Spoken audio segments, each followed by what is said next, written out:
Very much for being here today. It is my pleasure to introduce Secretary of Defense Lloyd J. Austin III. The Secretary will deliver opening remarks, and then we'll have time to take a few questions. Please note that I will moderate those questions and call on journalists. Secretary Austin, over to you, sir. Well, good afternoon, everyone. Thanks for joining us today. And I know that all Americans are thinking today of President Jimmy Carter on this National Day of Mourning. He was a great son of my home state of Georgia, a man of deep faith, and a tireless champion of democracy and human rights. And I hope that President Carter's legacy will continue to inspire people around the world to find their own ways to serve. Now, all Americans are also watching the terrifying wildfires that are ripping through parts of Southern California. The department will continue to stand ready to surge support as needed. That includes federal air assets that California can request to help fight the fire from the sky. And many U.S. military installations are in the area, and they have personnel and equipment that can also be used to fight this awful blaze. We stand with the people of California in this terrible time. Now, we've just wrapped up the 25th meeting of the Ukraine Defense Contact Group. And of course, that was my final time convening this contact group as Secretary of Defense. And I ended our session by challenging this history-making coalition to continue to support Ukraine. So I'd like to say a few words about that challenge, but I also want to take a few minutes to reflect on how far we've come. You know, throughout the day, I've been thinking back to our very first meeting here at Ramstein. We gathered on April 26, 2022, nearly 1,000 days ago. The world was reeling from the shock of Putin's imperial aggression. The Kremlin had invaded the second largest country in Europe, with the largest military in Europe. And Russian troops had just massacred Ukrainian civilians in Bucha. And many pundits said that Ukraine was doomed. But President Biden saw a way forward, paved by Ukrainian courage and allied commitment. And I came to Ramstein after a secret visit to Ukraine with Secretary Blinken. We were in Kyiv during Orthodox Easter, and Ukrainian citizens were huddled in churches to pray, and Ukrainian leaders huddled in bunkers to plan. I heard directly from Ukraine's most senior leaders what it needed most, from President Zelensky on down. Now, in the days after Putin's all-out invasion, many countries were flooding Ukraine with ad hoc donations of ammo and other capabilities. But I knew that if Ukraine was to survive, we needed to coordinate that security assistance. And we needed to do so in a way that met the evolving nature of the fight.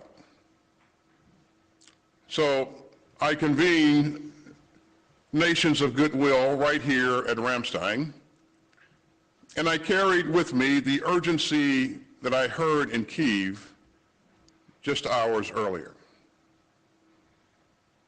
So I opened our hastily arranged first meeting by urging some 40 countries to build a common understanding of the situation in Ukraine. And today, this contact group provides more than a common understanding. It provides a common cause. And today, some 50 countries of conscience are coordinating closely with Ukraine to send vital, consistent, and cutting-edge security assistance. And that has helped turn Ukraine's struggle into one of the great military success stories of our time. The Ukrainian military has shown breathtaking courage. And the Ukrainian people have shown magnificent defiance. Ukraine's cause has inspired free people everywhere, including in my country. And you know, back in the desperate days of February 2022, Ukrainian citizens were making Molotov cocktails to defend their homes. But today, with the help of this contact group, Ukraine has a battle-tested military and a booming defense industrial base.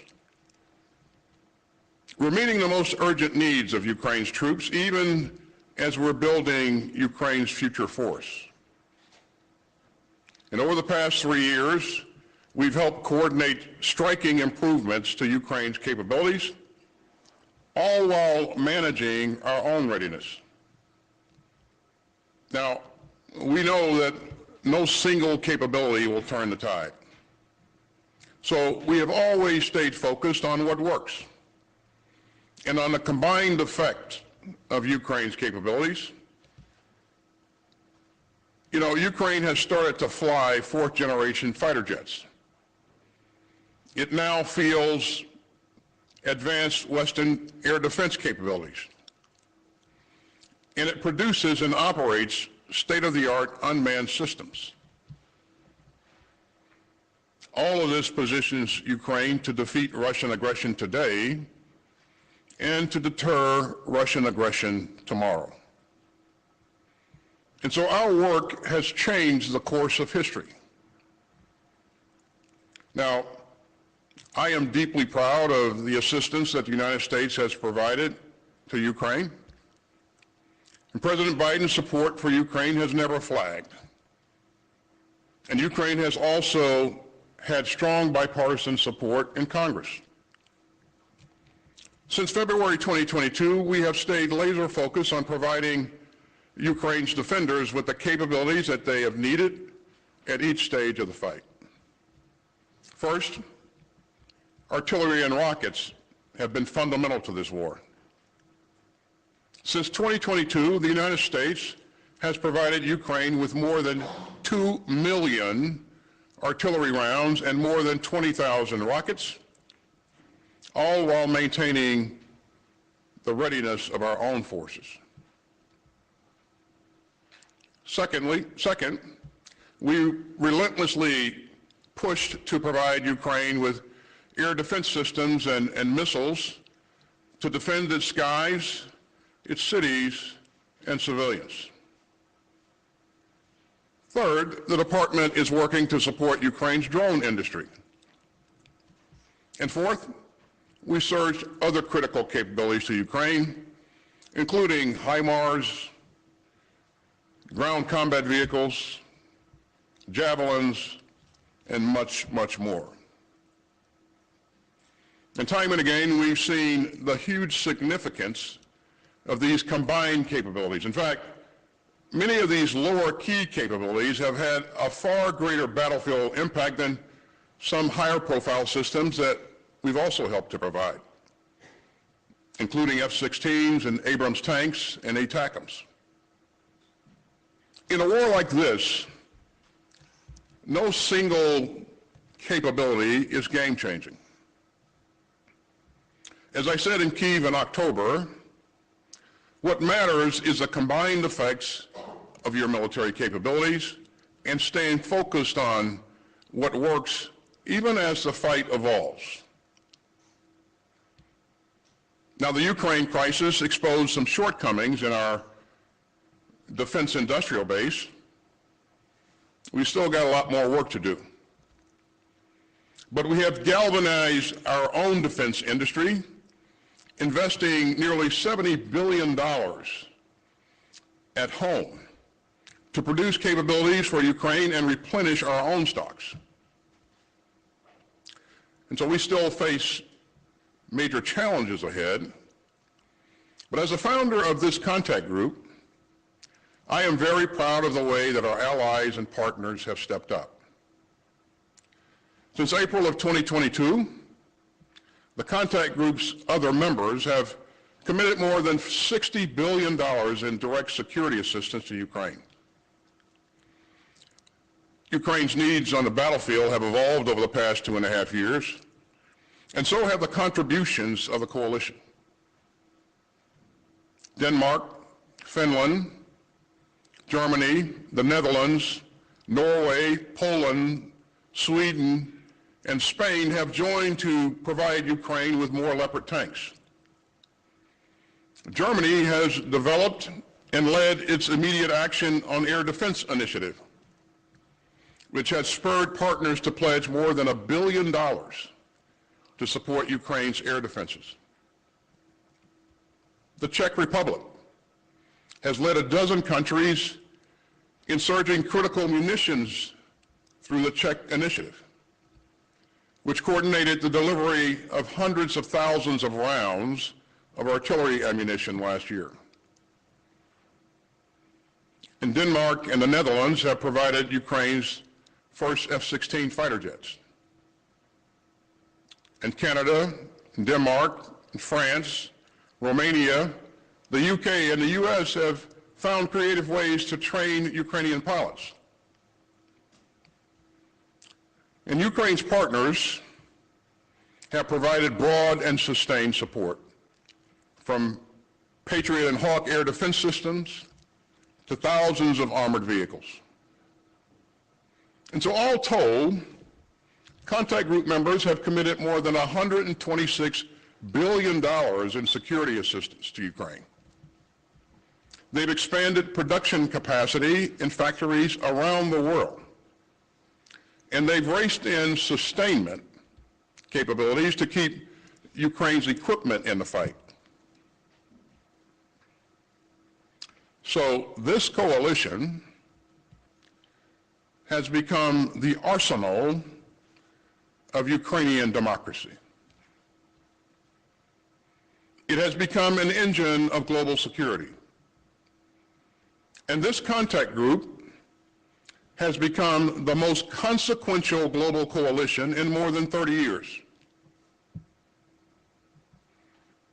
The contact group's mission is now driven by its 8 capability coalitions, with support from the national armaments directors. And today, 14 countries and Ukraine lead these important coalitions. They focus on Ukraine's Air Force, armor, artillery, demining, drones, information technology, integrated air and missile defense, and maritime security. And today, the ministers of defense here endorsed each of the coalition's roadmap for Ukraine's future force. Now, each roadmap lays out an efficient and sustainable approach to helping meet Ukraine's long-term and near-term capability needs. And that's how this contact group has produced so much progress. By working together for our shared security interests and by standing together for our shared principles. And the battlefield results have been plain. Since 2022, Russia has suffered more than 700,000 casualties in Ukraine. Now, that's more than Moscow has endured in all of its conflicts since World War II, combined. Russian casualties in Ukraine now surpass 2/3 of the total strength of the Russian military at the start of Putin's war of choice. In November 2024 alone, Russia lost nearly 1,500 troops a day. You know, volunteers cannot make up for these stunning losses. And so the Kremlin has been reduced to scouring Russia's jails and coercing contract soldiers. Moscow has even rushed troops from North Korea into a war that they don't belong in. That's another clear sign of Putin's desperation. North Korean forces have suffered more than 1,000 casualties since they enlisted last December in Putin's war.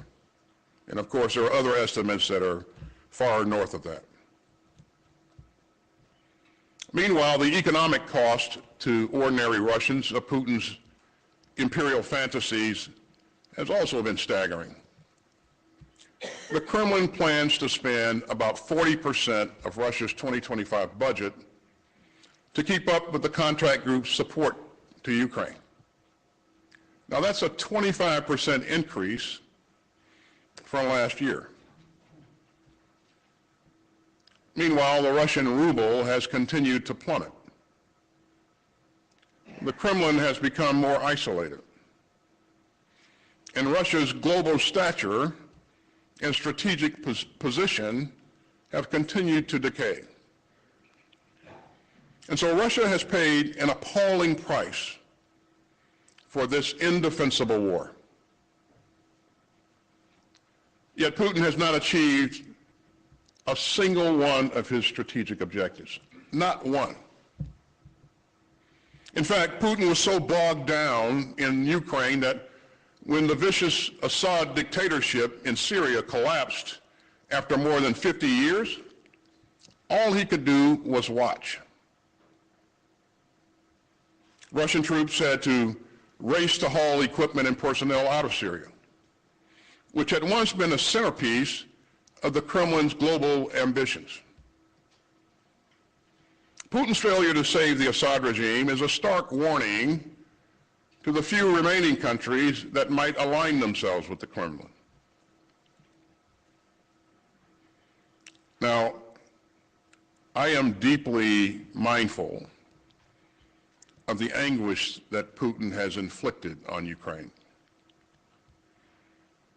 For Ukraine, these have been years of tragedy, of entirely unnecessary agony caused by one man's imperial greed.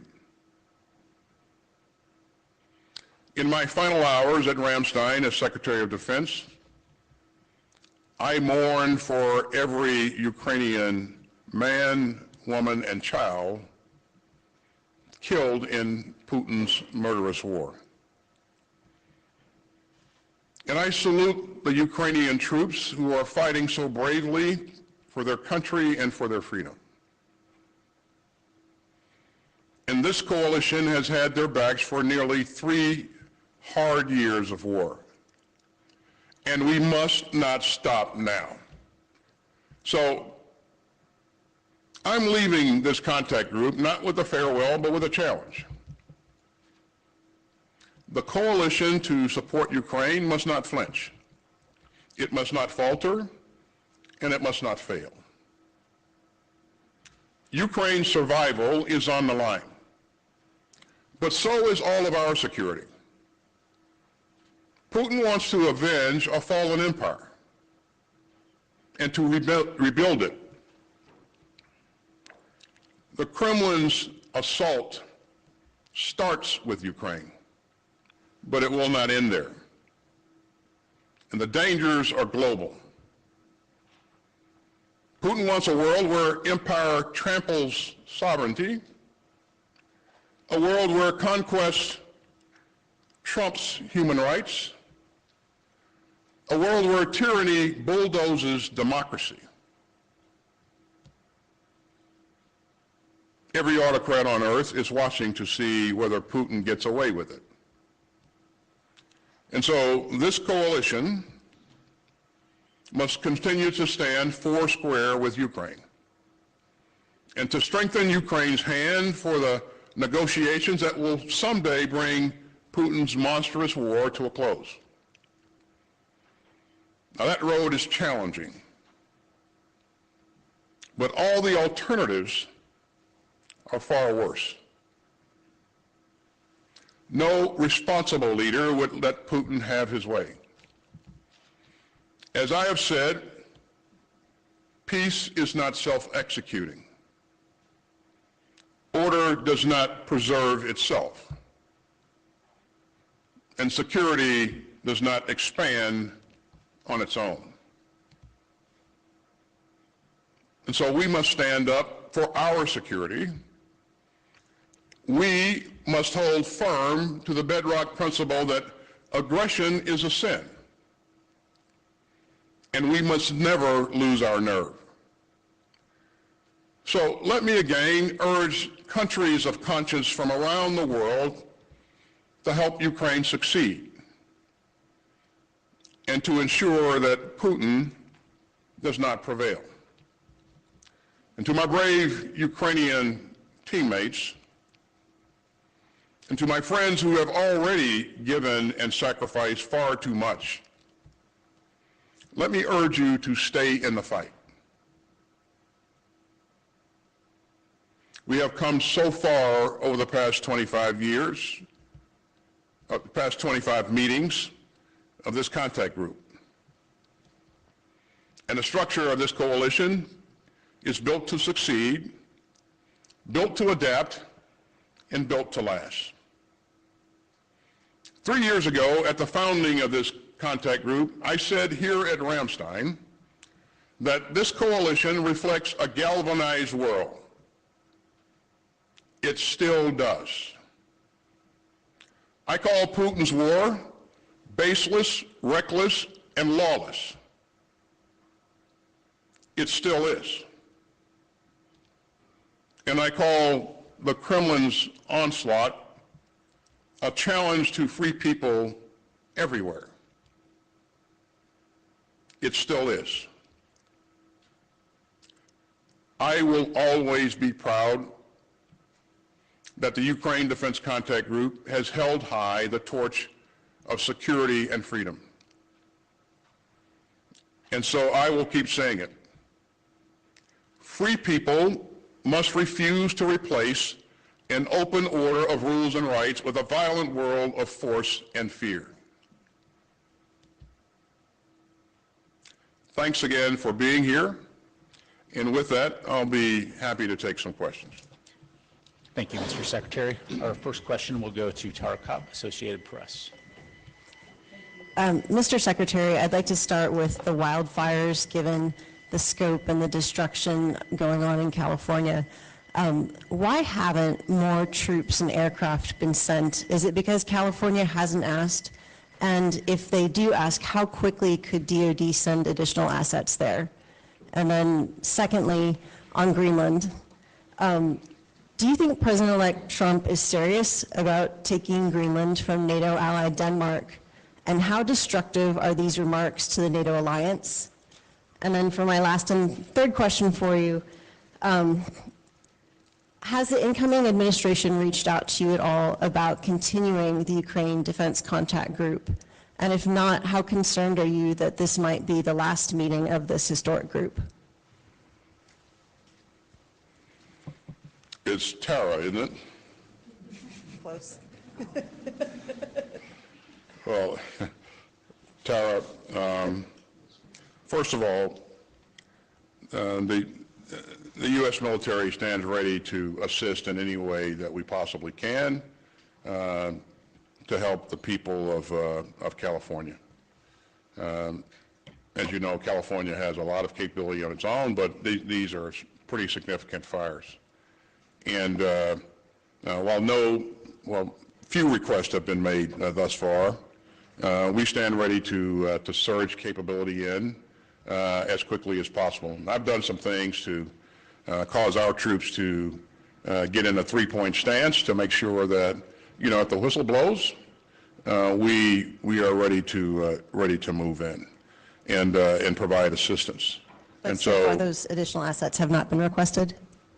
Well, we are providing some modular firefighting systems so that when the winds allow, we're able to employ that system in support of California. But we have a lot more capacity, a lot more capability that can be requested, and so we're going to make sure that we remain closely linked to the director of FEMA and the leadership in California to ensure that if they have a need, then we're ready to respond. In terms of the contact group, your question is whether or not the next administration will decide to continue this effort. That is a decision that's, that's for the next administration to make, and I won't speculate on which direction they would go in. But what I will tell you, Tara, is that this is important to not only to Ukraine, but to the United States of America, to Europe, and to the entire world. And as you know, we've seen bipartisan support in Congress. And, I think that, again, it's up to the future administration to make their own decisions. We want to make sure that we've done everything we can to ensure that, we're continuing to support, to provide, and they have the options to go in whatever direction they want to go in. I'll also tell you that I heard from my colleagues here today in stereo, a number of times that they really believe that this is important. And they really believe that this format has served us well. And so, we'll see what happens. It's not the only format that can work, obviously, but they believe that this is important. So. And on Greenland, do you think Trump is serious about taking Greenland? I would defer that question to the president-elect. I won't speculate on whether he's serious or not. But how destructive is that to the alliance? I'm going to move on to the next question. Our next question will go to Uta Spanenberger from ARD. Mr. Secretary, one last question. Looking back at 25 Ukraine group meetings, would more help have been possible, or did the group fall short because individual nations allowed themselves to be too intimidated by Putin's aggressiveness and nuclear threats? So, Uta, you just heard me say that Russia has experienced 700,000 casualties. And the war's not over. They will continue to experience more casualties going forward. They've lost a lot of equipment. Putin's isolated. He doesn't have the ability to project combat power as he would have had in the past, and we saw that with Syria. So I think I would challenge as to whether or not Ukraine has fallen short. I think Russia is falling short. Those numbers of casualties, without accomplishing a single strategic objective, that's unthinkable. Unthinkable. So I think this format and our ability to rush urgently needed security assistance into Ukraine has been quite remarkable. We've done that at a speed and volumes that have not been seen in the past.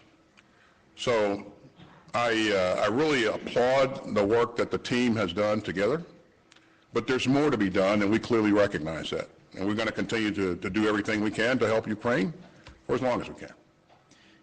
Thank you, sir. Our next question will go to Carla Babb, Voice of America. Hi, Mr. Secretary. Thank you so much for doing this. Since you mentioned the remarkable nature of what you've done the past 3 years, I want to focus on what happened today. And are the commitments and the roadmaps made today for Ukraine by the capability coalitions enough to give Ukraine the upper hand this year, or will it simply keep them in the fight? And then, since you mentioned the fall of Assad, on Russia's recent loss of its bases in Syria, has that affected Russia's ability to support its military presence in Africa and the Middle East? And then finally, the Justice Department has acted on behalf of the Pentagon in your final days in office to enforce plea deals in the 9/11 cases. Why is this so important to you? And is deferring justice to families who have been waiting more than 20 years in limbo potentially denying them justice? Carla, tell me what your first question was again. First one is about the Capability Coalition's commitments. Is it enough to give Ukraine the upper hand, or will it keep them in the fight? The capability coalitions, I think, are doing tremendous work to build the future force for Ukraine, even as countries continue to support Ukraine in the current fight in a very credible way. And so as we look at, what the capability coalitions are doing, and when things come into play, when they become available in terms of capability, it is quite impressive.